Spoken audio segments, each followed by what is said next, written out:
Tom Zenner scandal.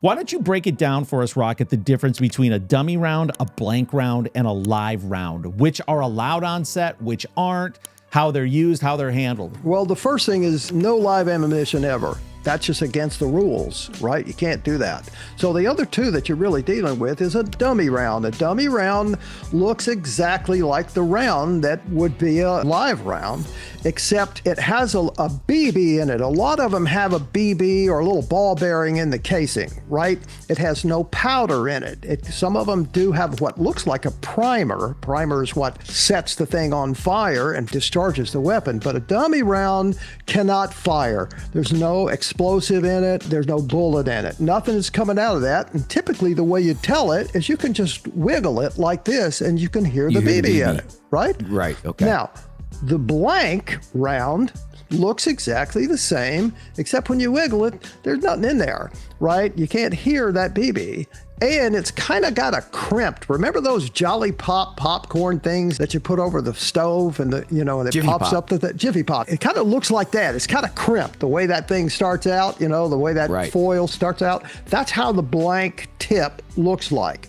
And what that is, it's just wadding. It's paper. And when the hammer hits that primer, it does have explosive in it. It explodes and it explodes the wadding. The wadding catches on fire from the explosion of the primer hitting it, of the hammer hitting the primer, and poof, that's when you see the flash, because that little wadding paper catches on fire, and then you have the sound of the explosion. Pow! And it looks like a real gun.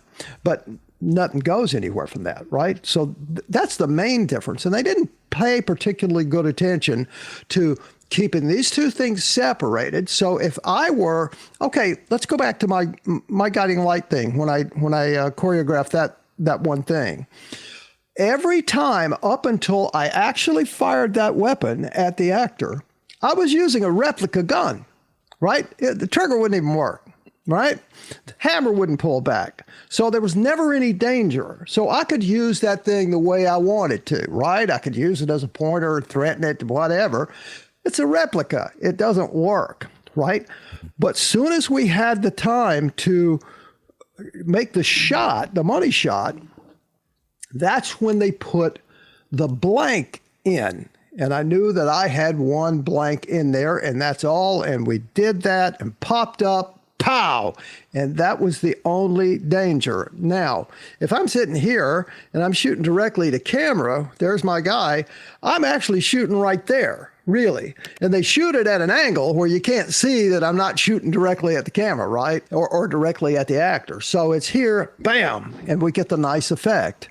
But all of that is choreographed and timed perfectly and rehearsed like that in several different steps of safety, right? Like I said, once with your hand, once with the replica gun, and then finally you get to the real deal with the blank. And the blank can kill you. If it's like John Eric Hexum. Is there a company that actually, if you buy cases of blanks, isn't there a certain amount of gunpowder in it? Yes, that sir. You can, if you buy a case, it's got to be like, this is how much gunpowder is in each blank, correct? Yeah. They have quarter loads, they have half loads, and I think they have full loads. Hey there, I'm Tom Zenner, and if you're a fan of true crime and pop culture scandal, I think you are, well, make sure you subscribe to this channel. Give us a like, because trust me, the drama is just starting to heat up. Follow me on social media at Tom Zenner, and keep coming back to the channel, and we're going to keep bringing you the scandal every single day. New content. Thanks for watching.